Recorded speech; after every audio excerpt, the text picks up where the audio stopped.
आइए मित्रों, हम लोग आज देखते हैं संस्कृत जन्य विषय में ये जो हम लोगों के सीटेट में आता है मित्रों, ये संस्कृत शिक्षण के जो प्रश्न आते हैं और आपके गद्यांश और पद्यांश से। तो आज हम लोग क्या देखेंगे मित्रों, आज हम लोग एजे है संस्कृत विषय से रिलेटेड जो भी आपके सिलेबस को टच करता हो, इस सिलेबस से अनुरूप हम लोग बातों को करते हैं। तो देखिए पहले है आपके सिलेबस में, देखिए ये 15 नंबर के आपके क्या आते हैं, बोधगम्यता के प्रश्न आते हैं।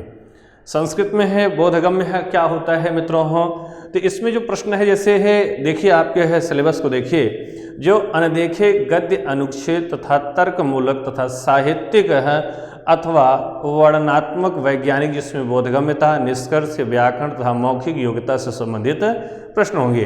तो इसमें कौन कौन से है बिंदु से आते हैं मित्रों, देखिए इसमें जो गद्य होते हैं, गद्य है से आपके सीटेट में प्रश्न कैसे पूछे जाते हैं। गद्य से प्रश्न ये आते हैं मित्रों, जैसे हमारे आपके सामने मान लीजिए ये कैटेरिया है, इसमें है ये गद्यांश लिखे गए होते हैं। तो गद्यांश में जो हो प्रश्न होते हैं आपके गद्य में ही छिपे होते हैं, लेकिन ये है कि गद्य है को पढ़ने के लिए है आपके पास आइडियाज होना चाहिए। गद्य को पढ़ करके और प्रश्न के अनुरूप अगर आंसर अगर हम लोग आप सावधानी पूर्वक देखते हैं तो आंसर भी ऐजे है गद्य में छिपा होता है। तो उसमें है कैसे प्रश्न पूछेगा, जैसे गद्य है अनुच्छेद से तर्कमूलक प्रश्न। अभी तर्कमूलक प्रश्न कैसे होते हैं, तर्क मतलब ही होता है लॉजिकल प्रश्न है। अब लॉजिकल जैसे कभी कभी ऐसा होता है मित्रों, गद्य हम पढ़ते हैं अक्षरशः आंसर उसका हमें आपको नहीं मिलता है, तो अब उसको जानने के लिए आपको एज ए गद्य का एज ए हिंदी अनुवाद है हमें आपको आना चाहिए। यदि गद्य का हिंदी अनुवाद हम आप अक्षरशः जान लेते हैं तो जो भी प्रश्न पूछता है उसका आंसर हम लोग क्या होता है आराम से दे लेते हैं। तो इसलिए हमें आपको इसमें है गद्यांश को समझने के लिए गद्य का एक खाका तैयार करना होगा, और गद्य को पढ़ते पढ़ते हमें आपको उसका हिंदी अर्थ भी हमें आपको जानना होगा, तभी अपने आप में है गद्य को आसान बना सकते हैं। अब इसमें देखिए गद्य को हो भाई अपने आप में है गद्य ये कहा जाता है कि व्यक्ति सर्वप्रथम गद्य को ही बोलता है, पद्य बाद में बोलता है। तो गद्य जब बोलता है तो अब गद्य के लिए सिस्टम ये होता है मित्रों कि गद्य है कि पंक्तियां बड़ी लंबी लंबी होती हैं, तो उसको जानने के लिए हमें आपके है क्या जानना चाहिए, हमें आपको संधि जाना चाहिए, समास जाना चाहिए, कारक जाना चाहिए, प्रत्यय जाना चाहिए, अनुवाद जाना चाहिए, अलंकार जानना चाहिए। नहीं तो जानते होता क्या है, एक एक पंक्ति की जो हिंदी अर्थ होती है मित्रों, ये है श्लेष अलंकार में होता है 3-3, 4-4, 5-5 अर्थ निकलते हैं। तो इसलिए हमें आपको एज ए वर्ड पावर भी जानना चाहिए, शब्दार्थ भी जानना चाहिए, अथवा उसका पूरा हिंदी अर्थ जानना चाहिए, तभी प्रश्न का एज ए हम आप सही से आंसर दे पाते हैं। और सीटेट में सबसे बड़ी ही कमजोरी हमारी आपकी यही होती है कि जो भी हमारे आपके सामने है ये गद्यांश आते हैं उसका हिंदी अर्थ नहीं बता पाते हैं, नहीं बना पाते हैं। तो इसलिए हमें आपको ये धीरे धीरे करते करते अभ्यस्त हो जाना है। जैसे अब आज मैंने क्योंकि आपके सामने है अभी ही भाई केवल कहते हैं आपके विषय पे मैं चर्चा कर रहा हूँ, सिलेबस पे चर्चा कर रहा हूँ, ऐसे में आपको गद्य हो चाहे पद्य हो चाहे नाटक हो, जो भी होगा उसका प्रसंगत आपसे है ये प्रश्न पूछेंगे और जो भी समस्याएं होंगी उसको हम निदान करेंगे मिल करके। तो इसमें देखिए तर्कमूलक प्रश्न करेंगे और क्या करेंगे मित्रों, साहित्यिक अथवा वर्णनात्मक वैज्ञानिक जिसमें बोधगम्यता हो। जिसे देखिए इसमें है साहित्यिक प्रश्न क्या है, गद्य में कभी कोई ऐसा होता है जैसे हमारे आपके सामने गद्य है ग्रंथ जैसे कादम्बरी कथामुख हो गया या आपके है वासवदत्ता आदि हो गई, तो इसमें हमें आपको जो गद्य होंगे उनसे साहित्यिक प्रश्न भी पूछा जाता है। जो कहानीगत बात होती है वो साहित्यिक प्रश्नों के रूप में पूछा जाता है। जैसे बताइए कादम्बरी ही की जो सखी है उसका क्या नाम है, कादम्बरी का जो प्रेमी युगल है उसका क्या नाम है, महाश्वेता का जो प्रेमी युगल है उसका क्या नाम है। अर्थात कहानी से जो प्रश्न उठते हैं वो साहित्यिक वर्णन के अंतर्गत है जाने जाते हैं। और इसमें है जैसे निष्कर्ष की बात करते हैं, पूरी कहानी पढ़ने के बाद पूरा गद्यांश पूरा पढ़ने के बाद उसका एज जो निष्कर्ष निकलता है, कभी कभी निष्कर्ष भी प्रश्न हमसे आपसे पूछे जाते हैं। तो कुल मिलाकर के हमें आपको पूरा गद्य का हिंदी अर्थ समझेंगे तो चाहे वो हो साहित्यिक प्रश्न हो, चाहे वर्णनात्मक प्रश्न हो, चाहे वैज्ञानिक प्रश्न हो, चाहे व्याकरणिक प्रश्न हो, चाहे लाक्षणिक प्रश्न हो, चाहे अर्थात किसी भी तरह का प्रश्न हो, वो सारे प्रश्नों का आंसर हम लोग दे लेंगे। तो अब जैसे आपके मन में आया कि इसमें व्याकरणिक प्रश्न कैसे होते हैं। व्याकरणिक प्रश्न ये होते हैं जैसे आपके सामने गद्य है, यहाँ से यहाँ तक मान लीजिए पूरा पैरा लिखा गया है, तो उसमें जैसे संधि का कोई प्रश्न आ गया, संधि कहीं है, मान लीजिए जैसे द्वावय है, अब आप समझ नहीं पा रहे हैं कि द्वावय में कौन सी संधि है, तो उसको आप रुक करके ठमक करके उसको समझिए, अच्छा इसमें कैसे कैसे टूटता है, कैसे ये बनता है। कहीं सामासिक प्रश्न आ गया तो ये इस शब्द का सामासिक विग्रह क्या होगा, इसका लौकिक विग्रह क्या हो सकता है, इसका अलौकिक विग्रह क्या हो सकता है। और अगर मान लीजिए कोई एक ही शब्द बार बार आए अथवा अलंकार से रिलेटेड कोई शब्द आ जाता है, तो अगर आपसे पूछे कि इस पंक्ति में कौन सा अलंकार है, तो आप अगर इन सब बातों को आराम से देखते हैं, सूक्ष्म निगाह से पकड़ते हैं, पहचानते हैं तो पकड़ लेते हैं। इसलिए मित्रों गद्य को कभी भी बहुत स्पीड से है इसको पढ़ने का प्रयास नहीं करना चाहिए। गद्य को आप आराम आराम से पढ़ें और उसका अनुवाचन करके देखें ये शब्द कैसे कहाँ पर टूटता है, कहाँ पर जुड़ता है, कैसे इसको हो वाचन में हम इसको रखें। इसलिए इन सब बातों को, इसके बाद इसमें देखिए मौखिक योग्यता से भी प्रश्न होते हैं। बोधगम्यता में मौखिक योग्यता से प्रश्न कैसे होते हैं, जब आप सब सारी बातों को जान लेते हैं तो उसमें मौखिक योग्यता से भी प्रश्न आपसे पूछे जाते हैं। इसको पढ़ने के बाद आपकी अभिव्यक्ति इस प्रसंग पे कैसे निकल करके आती है, इसलिए है मौखिक योग्यता से भी प्रश्न होते हैं। तो पहला आपका टॉपिक क्या रहेगा, बोधगम्यता। बोधगम्यता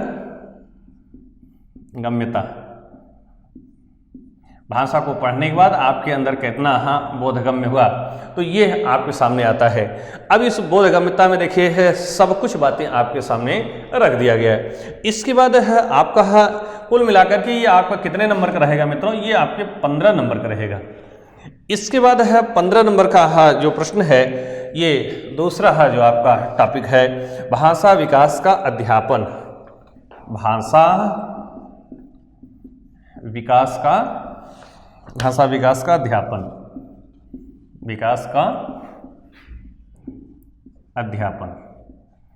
देखिए मित्रों भाषा क्या है, प्रश्न ये उठता है भाषा के बारे में अगर प्रश्न उठाया जाए तो भाषा के विकास के अध्यापन की जो कला है, अब प्रश्न तो पहले यही उठ जाता है कि आपके सामने भाषा विकास का अध्यापन है, इसमें है बहुत टॉपिक टच होते हैं। अब कुल मिलाकर के इससे है कितने नंबर का प्रश्न रहेगा, ये 15 नंबर का प्रश्न रहता है। तो कुल मिलाकर के 15 30 नंबर का। अब इस बोधगम्यता में आपके सामने है गद्य भी आएगा, पद्य भी आएगा और नाटक शिक्षण भी इसी के अंतर्गत आएगा, क्योंकि इसमें साहित्यिक, व्याकरणिक, वर्णनात्मक, तर्कमूलक सारी बातें इसमें सम्मिलित कर दी गई है। और है ये है 15 नंबर का आपका जो भाषा विकास का अध्यापन कला के बारे में प्रश्न आता है। तो देखिए भाषा का जो विकास है, भाषा का विकास, पहले तो भाषा की परिभाषा जाने कि भाषा क्या होता है, भाषा ये है विज्ञान है कि कला है कि वैज्ञानिक है कि कैसा है, इन सब बातों को भाषा के विकास के अंतर्गत जाना चाहिए। भाषा विकास में जैसे छोटे छोटे टॉपिक है जो इन्होंने है दिया है, अधिगम और अर्जन। पहला जो है अधिगम और अर्जन, अधिगम और अर्जन। तो देखिए मित्रों एक प्रश्न आपके मन में ये बात उठ रहा होगा कि सर आप वह सिलेबस को हिंदी में बता रहे हैं, जबकि प्रश्न कैसा आएगा, संस्कृत में आएगा। मित्रों देखिए हे बातों को आप समझ लीजिए, बाकी तो आपको सारे प्रश्न एज ए पूरा संस्कृत, तो संस्कृत में आपसे बात करूंगा। अब संस्कृत है बोलेंगे लेकिन समझना आपको है, तो संस्कृत में आपको हिंदी भी साथ साथ में लेके चलेंगे, जिससे आप जहां भी हों ये हिंदी तो संस्कृत, संस्कृत तो हिंदी, दोनों आप समझते चलें। इसलिए है अभी आपको केवल सिलेबस दिखा रहे हैं, इसलिए इसको हिंदी में लिख रहे हैं, बता रहे हैं। अब देखिए जैसे भाषा विकास अध्यापन कला के अंतर्गत पहला जो यूनिट आपका रहेगा अधिगम और अर्जन। अब अधिगम और अर्जन ये आप मनोविज्ञान में, साइको में ये सब आप पढ़े होंगे, अधिगम क्या है, अर्जन क्या है। तो यही बातें एज ए आपको संस्कृत निष्ठ चिंतन करना होगा कि अधिगम क्या है और अर्जन क्या है। और अधिगम के बारे में है जो तरह तरह के आपके विद्वान हैं, सबके ही परिभाषाएं आपके सामने रखी जाएगी। अब परिभाषा देखिए बदलता नहीं है, केवल आपका चिंतन बदलता है। जैसे अगर आप वह साइको पढ़ते हैं तो साइको की दृष्टि से आप देखते हैं, यदि आप मैथ देखते हैं तो मैथ की दृष्टि से देखते हैं, हिंदी देखते हैं तो हिंदी की दृष्टि से देखते हैं, संस्कृत पढ़ते हैं तो एज ए संस्कृत की दृष्टि से उसकी परिभाषा आप अपने मन में आत्मसात करते हैं। तो इसलिए है अधिगम और अर्जन को हम लोग देखेंगे। इसके बाद भाषा अध्यापन के सिद्धांत एज ए थियरी जो होती है मित्रों, दूसरा जो आपका टॉपिक रहेगा वो भाषा, देखिए अध्यापन के सिद्धांत, अध्यापन के सिद्धांत। अब देखिए इसमें सिद्धांत की बात करते हैं मित्रों। भाषा अध्यापन के सिद्धांत है। भाषा अध्यापन के जो सिद्धांत हैं, जैसे आपके है बाबूराम सक्सेना है, डॉक्टर बाबूराम सक्सेना ने भी भाषा ये है कहते हैं भाषा अध्यापन के सिद्धांत में उन्होंने अपनी परिभाषा दी है कि भाषा क्या होती है, भाषा कैसे है एक व्यक्ति से दूसरे व्यक्ति के है तक पहुंचती है। और इसके बाद इसमें आपके है ये भाषा रहस्यकार भी इस पर अपना जो है कमेंट दिए हुए हैं। और डॉक्टर हिंदी के है जो माने जाने विद्वान है डॉक्टर भोलानाथ त्रिपाठी भी दिए हैं। और आपके कहते हैं ये है जो आपके हिंदी जगत के ही विद्वान हैं, आपके क्या नाम है उनका, ये काले जो हैं, काले के द्वारा भी ये भाषा की परिभाषा इसमें है दी गई है। तो हमें आपको भाषा अध्यापन के जो सिद्धांत होंगे, चाहे डॉक्टर बाबूराम का हो, चाहे मैक्स मुलर का हो, चाहे आपके रहस्यकार का हो, चाहे कामता प्रसाद गुरु जी का हो, तो अर्थात इसके अंतर्गत जितने भी विद्वान अपना अपना कमेंट हमें आपको दिए हैं, सबका कमेंट हमें आपको याद करना होगा, समझना होगा। क्योंकि अक्सर परीक्षाओं में ये कमेंट ही परीक्षाओं में पूछा जाता है कि ये कमेंट किसके द्वारा बताया गया है, ये कमेंट किसके द्वारा प्रतिपादित किया गया है। ठीक मित्रों, इसको हम लोग पढ़ेंगे। इसके बाद देखिए अगला है आपका जो यूनिट है, अर्थात जो प्रश्न आएगा। आइए मित्रों, हम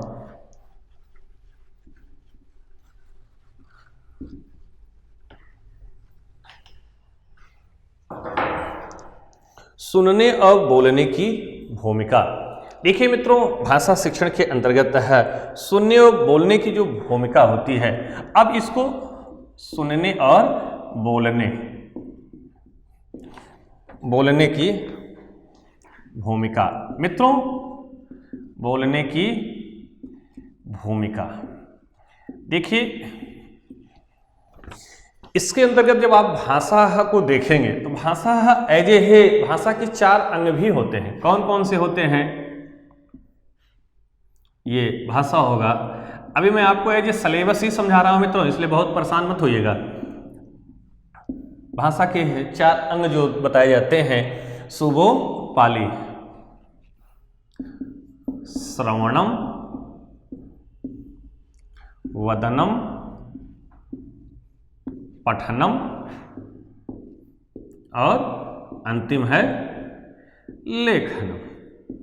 देखिए, तो सुनने और बोलने की भूमिका अर्थात ये है, भाषा को जो व्याख्यायित करेंगे तो सुनने का सिस्टम क्या है और बोलने का सिस्टम क्या है, और भाषा की कार्य तथा बालक है इसे किस प्रकार एक उपकरण के रूप में प्रयोग करते हैं। मित्रों, ये जो आप भाषा है, देखिए अब इस पर है सर्वप्रथम इन्होंने है जो सिलेबस को बताया कि भाषा के अपने हैं कार्य क्या होते हैं, भाषा के 4 है ये जो अंग बताए जा रहे हैं, इसका कार्य क्या है, और इसको एज एक उपकरण के रूप में है ये बालक कैसे इसको प्रयोग करता है। भाषा एज देखिए इन्होंने जो बताया कि सच में ये उपकरण के रूप में ही होता है। क्यों? क्योंकि भाषा जो होता है ये एज एक साधन होता है। समझ रहे हैं? जैसे व्यक्ति अपने भाव, विचारों, इच्छाओं आदि को जो अभिव्यक्ति का एक माध्यम बनाता है, एक व्यक्ति से दूसरे व्यक्ति को जोड़ने का जो सिस्टम होता है, वही एज क्या होता है? भाषा कहलाता है। भाषा एज साधन होता है। अब भाई साधन होगा तो स्वाभाविक है साधकतम कर्णम से कर्ण संज्ञा हो जाएगी। समझ रहे हैं? तो इसमें इन्होंने बताया कि भाषा को बालक कैसे एक उपकरण के रूप में है प्रयोग करता है। तो भाषा जैसे मान लीजिए हम लोग हिंदी भाषी क्षेत्र से बिलोंग कर रहे हैं, तो यहाँ पर हमने है हिंदीगत उपकरण को प्रयोग किया, कोई अंग्रेजी क्षेत्र से बिलोंग करेगा, अंग्रेजी को यूज करेगा। तो व्यक्ति अपने हैं ये अभिव्यक्ति कौशल में जिसको उपयोग करता है साधन के रूप में, वही भाषा होती है। तो जो जैसा जिस सिस्टम का बालक होगा उसी अनुरूप वो भाषा को क्या करेगा? उपकरण के रूप में प्रयोग करेगा। इसके बाद इसमें है अगला जो आपका मूल है मौखिक और लिखित रूप में विचारों का संप्रेषण। देखिए, इसके बाद है जो प्रश्न है आपका उठता है संस्कृत शिक्षण से, मौखिक और लिखित रूप में। देखिए मित्रों, हम मौखिक की बात करते हैं, मौखिक और लिखित। देखिए, आप पढ़े होंगे लिखित, कथित और सांकेतिक है। तो प्रश्न ये उठता है मौखिक और लिखित अभिव्यक्ति और विचारों का जो संप्रेषण होता है, यह किसी ही भाषा के अधिगम में व्याकरण की भूमिका का निर्णायक संदर्भ होता है। देखिए ये तो एकदम कट सत्य है मित्रों। कैसे सत्य है? देखिए जैसे आप अभिव्यक्ति कौशल है, मौखिक जो हो कि आपके ओरल एग्जाम होते हैं, प्रश्न में पूछे जाते हैं, अलिखित भी होता है, तो इससे क्योंकि भाषा जो है एज ए मौखिक तो आप कर सकते हैं, लिखित रूप में आप उसको बांध नहीं सकते हैं। भाषा हमेशा ये संप्रेषण का विषय होता है, लिखने का सिस्टम नहीं होता, लेकिन फिर भी मानव भाषा को एज ए लिखित रूप में है परिभाषित करना चाहता है, लिखना चाहता है। तो इसमें है लिखित और मौखिक रूप में अपने अपने विचारों का जो संप्रेषण होता है किसी भी भाषा के अधिगम में व्याकरण की भूमिका के लिए, ध्यान दीजिए, व्याकरण की भूमिका के लिए ये निर्णायक संदर्भ होता है। जब आप कोई भी मौखिक शब्द बोलेंगे तो एज इसमें है व्याकरणिक बात है, कितना आप यूज करके बोलते हैं, कितना उसमें मिक्सचर करके बोलते हैं, मिश्रित करके बोलते हैं। अलिखित रूप में भी भाषा को आप जब है परिभाषित करना चाहते हो तो उसमें है कितने ऐसे शब्द हैं जो एज ए व्याकरण को टच करते हैं और उसको आप कितना आप सुष्ठु तरीके से उसको मार्केट में व्यक्ति के सामने प्रकट करते हैं। इसीलिए है ये मौखिक और लिखित है जो होते हैं ये है रूप में विचारों को संप्रेषण करने के लिए क्या होते हैं मित्रों, अधिगम जन है व्याकरण की भूमिका के लिए ये सब निर्णायक होते हैं और संदर्भ होते हैं। इसके बाद मित्रों अगला है जो प्रश्न है उठता है शिक्षण से, आइए देखते हैं मित्रों। हाँ देखिए ध्यान दीजिए, एक भिन्न कक्षा में भाषा पढ़ाने की चुनौतियां, भाषा की कठिनाइयां, त्रुटियों और विकार, ये सब बहुत ही अच्छे बिंदु पर है इन्होंने जो सिलेबस में रखा है। अगर आप ध्यान दें, भाषा पढ़ाने की चुनौतियां किसमें, एक भिन्न कक्षा में, जैसे आप ये कक्षा 6 में गए, कक्षा 7 में गए, कक्षा 8 में गए, कक्षा 9, कक्षा 10 अथवा हाँ ऊपर मान लीजिए, तो प्रत्येक कक्षा के लिए एज ए आपका जो हो पठन पाठन कौशल होगा, अर्थात जो आपकी अभिव्यक्ति होगी वह हर कक्षा के लिए अपना अलग अलग होनी चाहिए। ऐसा नहीं कि एक ही बिंदु से सबको आप ये पूर्णाई सिद्ध कर ले, नहीं, क्यों? क्योंकि एक ही बात सब पर लागू कर देते हैं तो सबका एज ए समझने सोचने की क्षमता अलग अलग होगी। इसलिए कक्षा 6 के लिए आप कौन सा मेथड यूज करते हैं, कक्षा 7 के लिए, कक्षा 8 के लिए, तो अर्थात विभिन्न कक्षाओं के लिए भिन्न कक्षा में भाषा पढ़ाने की जो अपनी चुनौतियां होती हैं उसे स्वीकार करनी चाहिए। कक्षा 6 के बच्चे हैं तो उनको कैसे किस स्किल के तहत कैसे उनको पठन पाठन में भाषा को उनके तक पहुंचाए, कक्षा 7 में कैसे, कक्षा 8 में, अर्थात यह है हायर तक की बातें हैं, अर्थात तो पूरे ब्रह्मांड की बात करिए, सब तक है अपनी बातों को पहुंचाने के लिए आप किन किन है यह चुनौतियों को स्वीकार करते हैं, कैसे कैसे अपनी बातों को दूसरे तक पहुंचाने की अभिव्यक्ति विकसित करते हैं। और इसमें भाषा की कठिनाइयों, देखिए भाषा की कठिनाइयां भी होती हैं। कैसे? अगर आप मान लीजिए हिंदी भाषी क्षेत्र से बिलोंग करते हैं, मान लीजिए आप एज ए हिंदी भाषी क्षेत्र से बिलोंग करते हैं और कहीं आंग्ल भाषी क्षेत्र का कोई व्यक्ति है, तो अब यहाँ पर है ये भाषा को सिखाने समझाने में एज ए क्या होती हैं, कठिनाइयाँ भी होती हैं। तो हमें आपको इन सब कठिनाइयों को भी दूर करना है और यही हमें आपको, और इसमें है समझाते समय एज ए त्रुटियाँ भी हो सकती हैं और भाषा को सिखाते पढ़ाते समय एज ए इसमें विकार भी उत्पन्न होते हैं। तो एज ए यदि शिक्षक है, यदि इन सब बातों से एज ए मेच्योर होगा, अर्थात हिंदी, संस्कृत, अंग्रेजी, अर्थात जो भी अन्य अन्य भाषाएं होंगी उन भाषाओं से जब वो अपना परिचय जानता होगा, मेंटेन रखा होगा मित्रों, तो इन सब कठिनाइयों से वो निपट सकता है। और जब वो समझ सकता है तो उसका जो भी छात्र होगा भाषा को वो अच्छी तरह से उसमें आने वाली सारी कठिनाइयों को भी समझ सकता है और उसमें जो भी त्रुटियां होंगी उसको क्या करेगा, वो निकाल सकता है, समझ सकता है और उसमें जो भी विकार आदि होगा उसको वो बाहर कर सकता है। इसके बाद मित्रों अगला जो आपका यूनिट आता है वो भाषा कौशल, 5वां है सर, भाषा कौशल। ध्यान दीजिए, अब कौशल पे बात करते हैं, स्किल। देखिए भाषा कौशल पे बात करते हैं तो भाषा कौशल है पे एज जितनी ही आपके सामने है ये विधियां हों भाषा को व्याख्यायित करने के लिए, भाषा को विकसित करने के लिए, भाषा को प्रसारित करने के लिए, संपादित करने के लिए, इसलिए सारी विधियों का यहाँ पर प्रयोग होना चाहिए कि भाषा कौशल को कैसे हम संपादित कर सकें। तो इन सब बातों को भी हमें आपको इसमें है सम्मिलित करके चलना है।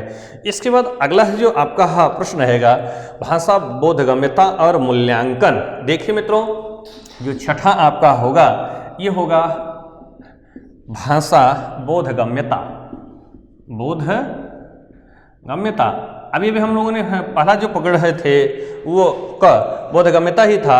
अब इसमें है और प्रवीणता, और प्रवीणता तथा प्रवीणता का मूल्यांकन करना। ध्यान दीजिए,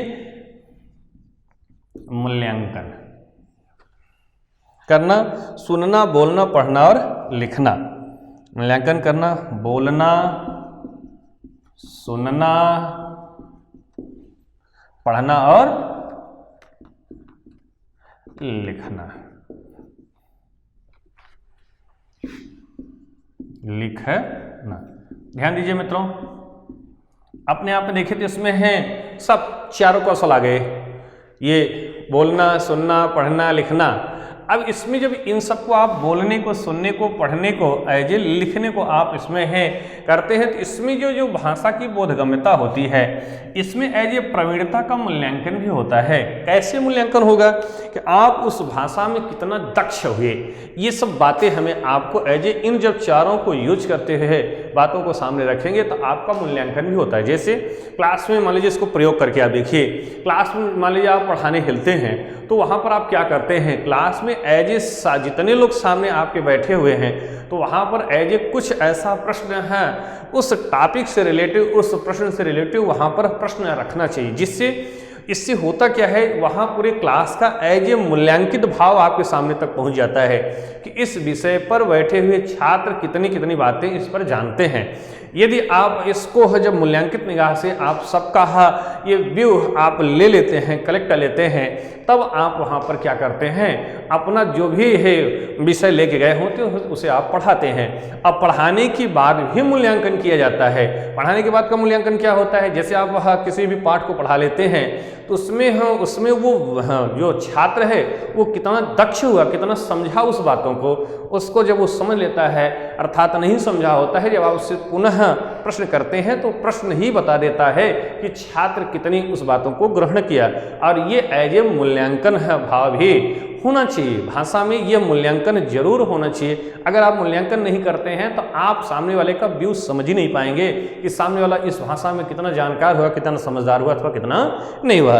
इसलिए मित्रों ये प्रवीणता का मूल्यांकन भी करना चाहिए। इसमें है बोलना, सुनना, पढ़ना आदि ही, लिखना आदि भी इसमें रखना चाहिए। इसके बाद आपका जो सातवां बिंदु है मित्रों, वो आपका है अध्यापन अधिगम सामग्री। अध्यापन और अधिगम सामग्री। अधिगम सामग्री, ध्यान दीजिए, अध्यापन, अधिगम और सामग्री। अब जब टीचिंग आप करते हैं तो उसमें है ये जो सामग्रियां होती हैं, सामग्री जैसे आपके सामने मान लीजिए फ्लेक्स है, बोर्ड है, मार्कर है, लेखनी है, अर्थात जिन जिन सामग्रियों का आप वह भाषा को विकसित करने में प्रयोग करते हैं, इन सामग्रियों का भी हमें आपको जानकारी होनी चाहिए। जैसे आज ये विज्ञान का युग चल रहा है, चाहे आप वह ये जो भी सामग्रियां देख रहे हैं ये अधिगम सामग्रियां होनी चाहिए, तभी भाषा आपका सही तरीके से व्याख्यायित रूप में मार्केट में है चल पाएगा, अर्थात वो विकसित होगा। और इसमें है पाठ्य पुस्तक है, मल्टीमीडिया। आप ध्यान दीजिए, एक विंग तो उन्होंने हाईलाइट किया है, जैसे पाठ्य पुस्तक है।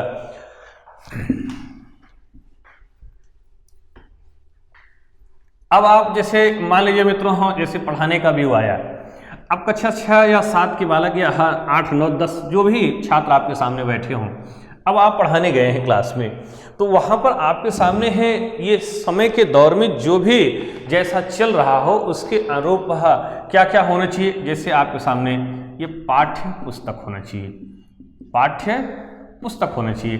पाठ्य पुस्तक इसलिए होना चाहिए क्योंकि अगर आप बात हवा में करते हैं तो सारी बातें हवा में ही निकल जाती हैं, इसलिए जो भी बातें आपको बोलना हो, कहना हो, ऐजे वो पाठ्य पुस्तक के तहत हो। और इससे होता क्या है, व्यक्ति ही उस बातों को गंभीरता से लेता है, इसलिए पाठ्य पुस्तक का होना बहुत जरूरी है। और क्या होना चाहिए, मल्टीमीडिया सामग्री, मल्टीमीडिया सामग्री, मीडिया सामग्री। ध्यान दीजिए, जैसे अब आज का जो दौर देख रहे हैं आप, मल्टीमीडिया का ज़माना चल रहा है कि 4G है कि अब ये 5th से आएगा, 6th से आएगा, जो भी G आए, समझ रहे हैं। तो मल्टीमीडिया सामग्री भी होनी चाहिए, डिवाइस भी आपके पास होनी चाहिए। इससे क्या होता है, आप समय के साथ चलते हैं, समय के दौर में आप चलते हैं तो वो अपने आप में है। ये होता क्या है, व्यक्ति उस बातों को बड़े ही कम समय में जल्दी से जल्दी सीख लेता है, समझ लेता है। इसलिए अपनी बातों को अधिगम सामग्री में रखने के लिए पाठ्य पुस्तक भी होना चाहिए, मल्टीमीडिया सामग्री भी होना चाहिए और कक्षा का बहुभाषी संसाधन भी होना चाहिए। क्या क्या होना चाहिए, कक्षा का बहुभाषी, कक्षा का बहुभाषी संसाधन,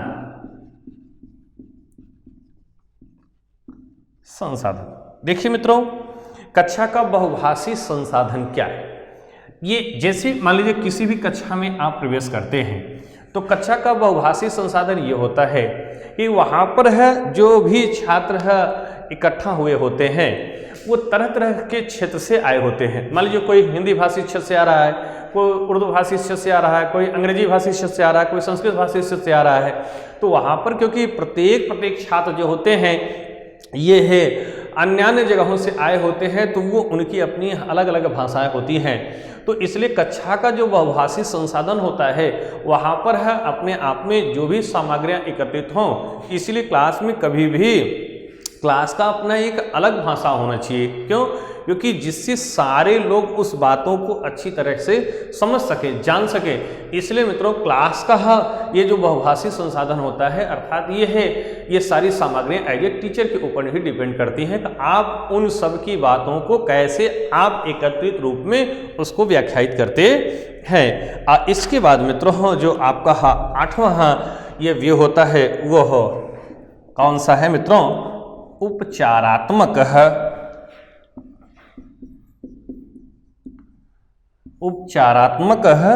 अध्यापन, अध्ययन अध्यापन, अध्ययन और अध्यापन, अध्ययन और अध्यापन। ध्यान दीजिए मित्रों, ये उपचारात्मक अध्ययन और अध्यापन, जैसे हम आप क्लास में प्रवेश करते हैं तो वहाँ उपचारात्मक भाव होना चाहिए। अध्ययन आपका एज औपचारिक निगाह से होना चाहिए। ऐसा ना हो कि वहाँ पर आप बड़े हैं, समझ रहे हैं, ये पढ़ाना कुछ और है और पढ़ाने लगते हैं कुछ और। इसलिए हमेशा उपचारात्मक अध्ययन होना चाहिए और आपका अध्यापन भी छात्र के लिए एज ए सुष्ठु होना चाहिए, सरल होना चाहिए, सहज होना चाहिए, जिससे छात्र उस बातों को अच्छी तरह से समझ सके। तो एज ये आपके रहे मित्रों, ये है आपके गद्य, पद्य है और नाटक है तथा ये है संस्कृत शिक्षण से बनने वाले ये आपके 30 प्रश्न हैं। ये पूरा आपके सामने इसी तरह का आएगा। अब इसमें जो आपने सिलेबस देखा, एक एक बिंदुओं पर हम लोग चर्चा करेंगे और उसमें और कैसे कैसे परीक्षा में प्रश्न है बन सकता है और जो भूतपूर्व आपकी परीक्षा हुआ है मित्रों वो जो प्रश्न है और आगामी जो आने वाले प्रश्न है, प्रश्नों को भी हम लोग ऐसे ही एज चर्चा परिचर्चा में रखेंगे और कुछ ऐसे 10-10, 20-20 आपके सामने प्रश्न भी प्रैक्टिस के रूप में लेकर के आएंगे और इसको हम लोग मिल करके सब लोग सॉल्व करेंगे। और ये रहा आपका सिलेबस और यहीं पर मित्रों यहीं पर इस बिंदु को रोकते हैं और तब तक के लिए मित्रों ठीक है, ओके, बाय बाय। इसके बाद हम लोग पुनः मिलेंगे। धन्यवाद।